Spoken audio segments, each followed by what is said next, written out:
Imagine standing in a grocery store aisle, the shelves stretching endlessly before you. You're searching for a simple jar of peanut butter. But here, the choices are overwhelming. Natural, organic, roasted, chunky, creamy, gluten-free, low-sodium, keto-friendly, paleo-approved, and even a variety labeled artisanal heirloom roasted with love. Your phone buzzes, a notification about a new superfood peanut butter subscription service. You sigh, clutching your head. Why does choosing breakfast feel like a PhD thesis? This is the paradox of choice, the dissonance between what we expect, happiness from freedom, and what we experience, anxiety from abundance. Psychologist Barry Schwartz coined the term to describe how an excess of options can lead to dissatisfaction, indecision, and even regret. The paradox is not merely about consumerism. It is a mirror held to the human condition, revealing that too much choice can erode the very freedom it promises. The paradox is unsettling because it challenges a core belief of modern society. More is better. From the aisles of Walmart to the endless scroll of Netflix, we are promised that freedom of choice is the ultimate good. Yet, the paradox whispers that this freedom is a double-edged sword, a gift that becomes a burden when the weight of possibility outweighs the joy of selection. Explanation of the concept. Barry Schwartz's seminal work, The Paradox of Choice, argues that while a moderate number of options can empower decision-making, an excess leads to analysis paralysis and diminished satisfaction. The human brain, evolved to navigate scarcity, struggles with abundance. Schwartz identifies several mechanisms at play. 1. Decision fatigue. Every choice drains mental energy. A person faced with 50 types of toothpaste spends cognitive resources comparing brands, ingredients, and reviews. Over time, this fatigue leads to poor decisions, e.g., defaulting to familiar brands, or avoidance, walking away without buying. 2. Regret and opportunity cost. When we choose one option, we mentally tally what we're missing. What if the other peanut butter tasted better? This regret lingers, even if the choice was good. The more options, the more potential regrets. 3. The tyranny of expectations. Abundance raises expectations. If every option is available, we assume perfection is possible. A mediocre choice feels like failure. Schwartz's famous experiment with jam in a grocery store illustrates this. A table offering 24 varieties drew more browsers but led to fewer sales. A table with 6 varieties attracted fewer people but resulted in more purchases. Why? When overwhelmed, people opt out. When choices are manageable, decisions feel easier, and satisfaction is higher. The paradox extends beyond consumerism. Consider career paths, relationship choices, or even ethical dilemmas. A person with too many options may delay decisions, fearing the wrong path, or feel perpetual dissatisfaction after choosing. The paradox of choice is not just a psychological quirk, it is a critique of modernity itself. 1. The illusion of freedom. Capitalism markets choice as liberation. Yet, the paradox suggests that freedom without constraint can become a cage. The anything-you-want ethos of consumer culture creates a treadmill of dissatisfaction. You buy the best peanut butter, but the next aisle offers a newer, better option. The mind becomes a battleground of what if. 2. The cost of modernity. Schwartz's work ties the paradox to broader societal shifts. Traditional societies often had fewer choices but clearer cultural guidelines. A farmer's child might inherit the family trade.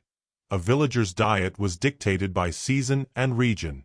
Today, we are free to choose careers, diets, lifestyles, but this freedom demands constant decision-making, sapping energy and joy. 3. The psychology of regret. Humans are prone to counterfactual thinking, imagining alternate outcomes. With many choices, we fixate on the roads not taken. A person who chooses career A might dwell on the prestige of career B, even if they love their job. This grass is greener mindset fuels dissatisfaction. 4. The rise of minimalism. The paradox has birthed movements advocating simplicity, minimalist lifestyles, decluttering trends, and digital detoxes. These are not just aesthetic choices but psychological survival strategies. By reducing options, people reclaim mental space and contentment. 5. Economic and marketing critique. Capitalism's engine runs on creating new needs and endless options. Yet the paradox suggests this model is unsustainable. A consumer who feels overwhelmed may stop buying altogether or develop anxiety-driven spending, e.g., buying more to keep up with options. 6. The ethical dilemma of abundance. The paradox raises questions about fairness. Are the privileged truly better off with infinite choices, or do they suffer from a tyranny of abundance? Meanwhile, those with fewer options may experience simpler, less stressful lives, a counterintuitive form of equity. 7. The role of technology. The digital age exacerbates the paradox. Algorithms curate endless content, products, and connections. Social media feeds the comparison trap. Why settle for this job when others have more exciting lives?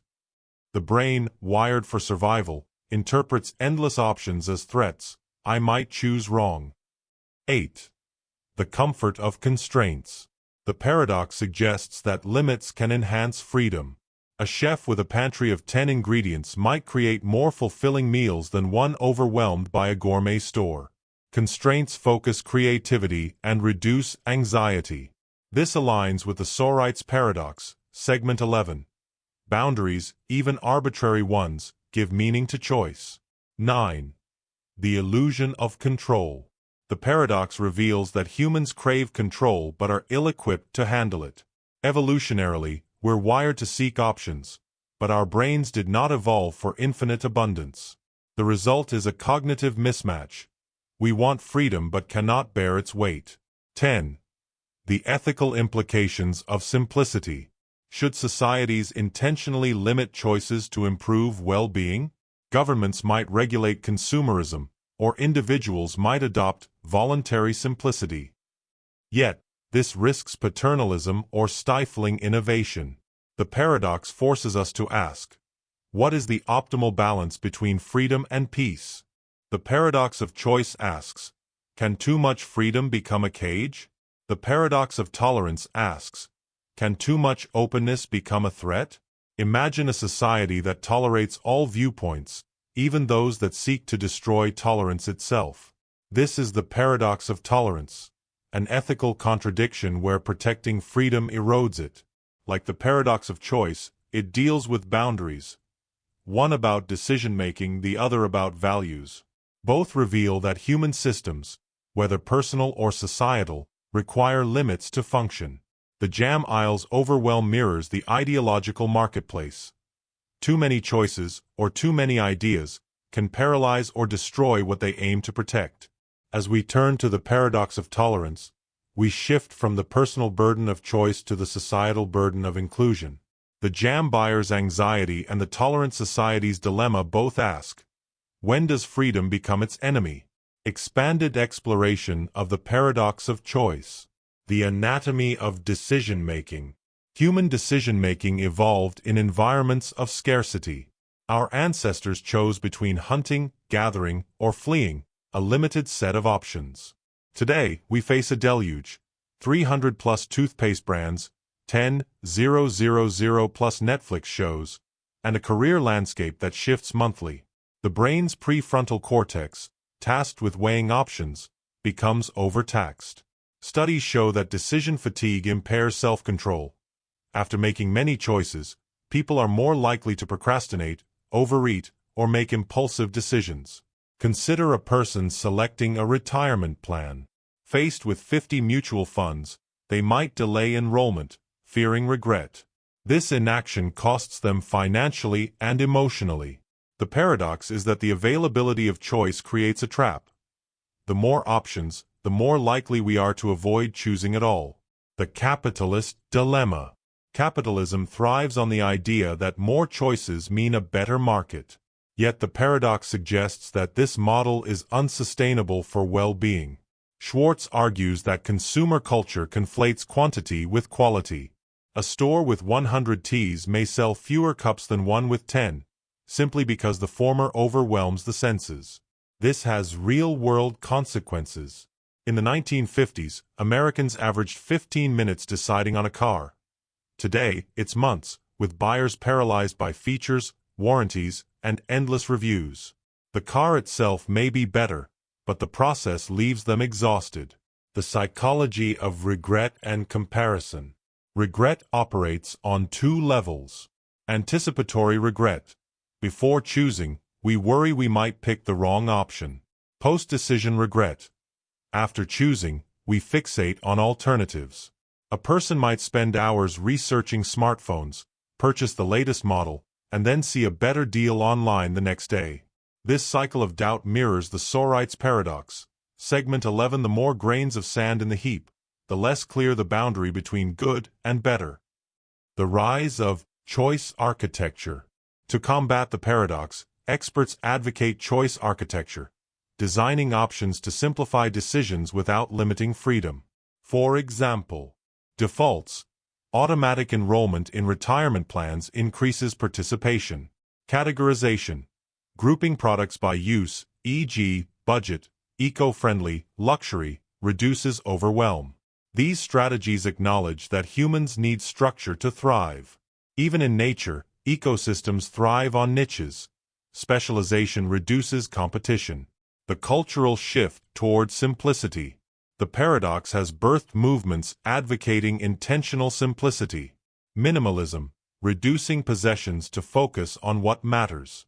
Slow living, embracing routines and traditions to limit decisions. Digital detoxes, unplugging to escape the endless scroll of options. These trends suggest that humans are hardwired for good enough, rather than optimal choices. A minimalist might choose one pair of shoes, not out of deprivation, but to free mental space for deeper pursuits. The philosophical roots. The paradox echoes ancient wisdom. Epicurus argued that true happiness comes from limiting desires, not expanding them. Buddhist philosophy warns against the suffering of endless cravings. Even the trolley problem, segment 7, reflects it. Fewer choices, kill one to save 5, feel morally clearer than an overload of ethical dilemmas. The dark side of consumerism. The paradox critiques consumer culture's promise that more equals better. A study found that people who believed their choices were limitless reported lower life satisfaction than those who accepted constraints. The brain's dopamine system, which rewards novelty, creates a cycle of seeking and dissatisfaction.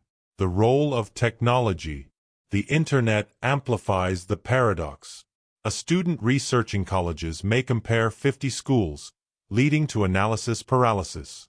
A user scrolls endlessly through social media, comparing lives they could lead but cannot. The mind, designed for survival, interprets this as an existential threat. I must choose the perfect path or fail. The ethical dilemma of overchoice.